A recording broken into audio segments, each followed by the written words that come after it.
In this video, you will learn to use trigonometry to solve real-life problems. Now in real life, there are many different types of scenarios that you might come across. And for most of those, you can just use the information given to solve for a missing part of the triangle. However, in this lesson, we're going to deal with two different specific types of problems. One deals with what is called the angle of elevation, and the other deals with what is called the angle of depression. So the first example, we're going to work with angle of elevation. All right, now this one, for example, let's say we had a person and a tree. And what you're trying to do is figure out the height of the tree. Okay, so this could be needed for different reasons. Maybe if you're cutting down the tree, you want to make sure the tree is not going to hit a particular item. Maybe you don't want to hit the house or some other thing. And you must figure out the height of the tree without actually measuring it. So what you can do is you can use what's called the angle of elevation.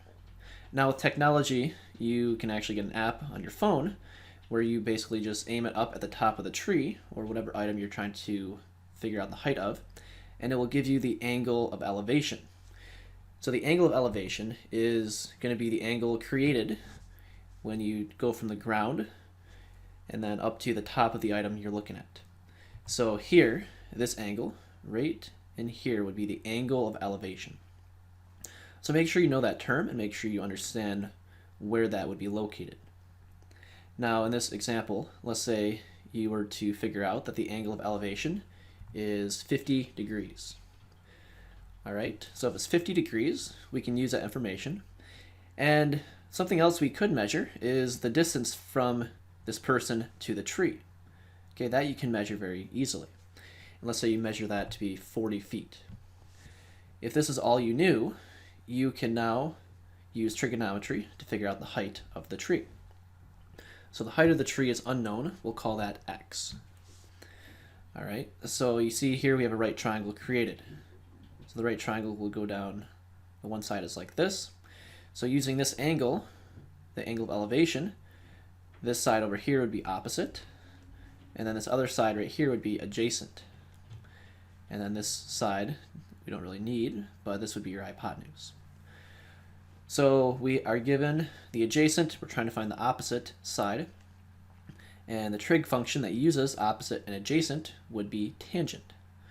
So we would say the tangent of that angle, the 50-degree angle, is equal to opposite, which is unknown, we'll call that x, over adjacent. Adjacent is 40. So now we have a little equation that we can solve. If you type in the tan of 50 degrees into your calculator, you're going to get a rounded number of 1.1918. And now to solve for x, we can multiply both sides by 40. When you do that, you now have x equals 40 times 1.1918, which would give you 47.67. So that was the height of the tree. The height of the tree would be 47.67 feet. So here we've seen how to use angle of elevation to figure out the height of an object. And it could be the height of a tree, it could be the height of a building, it could be anything. Okay, next we have what's called the angle of depression.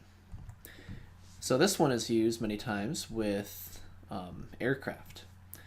So let's say here we have an airplane that is going horizontal to the ground, like this, going straight across the ground.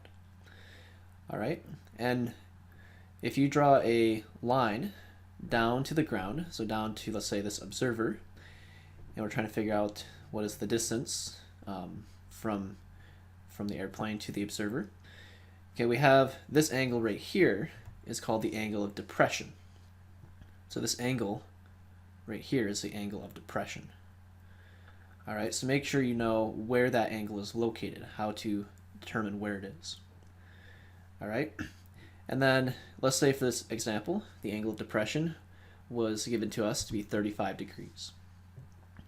So if this is 35 degrees, and let's say we're trying to figure out what is the distance from the aircraft down to this person.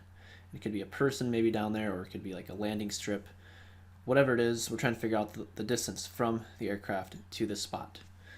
Okay, we'll call that x because we're trying to figure out what is that. So one other thing we need would be the altitude. So the altitude and the angle of depression, I believe, typically would be picked up by different instruments within the aircraft. So let's say the altitude is known to be 10,000 feet. So if it's 10,000 feet from here to the ground, okay, the altitude would also be the same if you were to come over here, you know, on this side, see that blue line? That would also be 10,000 feet, right? So we've chosen to use this this right here because notice we have created a triangle, a right triangle, where this angle of depression is located.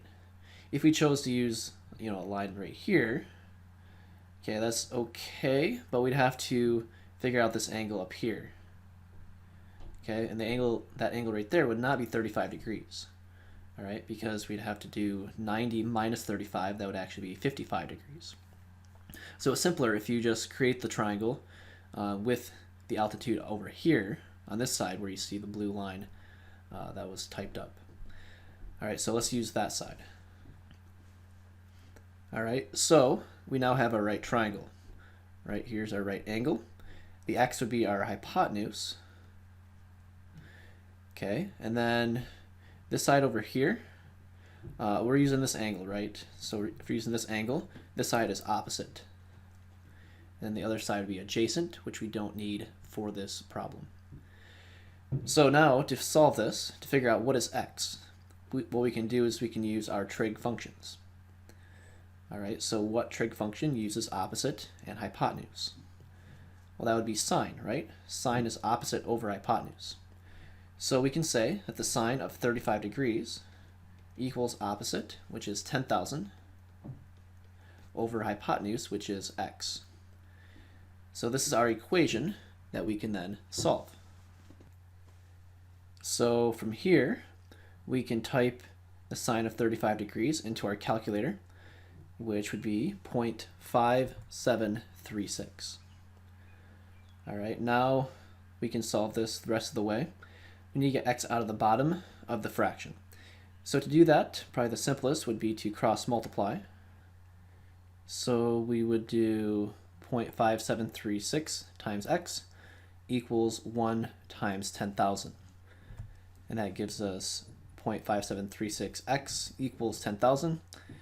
And then we can get rid of the 0.5736 by dividing both sides by that. So divide both sides by 0.5736. And when we do that, we have x on the left, and then when we divide, we're going to get 17,434 feet. So the distance from this aircraft down to this person on the ground would be the 17,434 feet. So we've worked with using the angle of elevation as well as the angle of depression to solve real life problems. And that concludes our lesson for today. We will see you next time.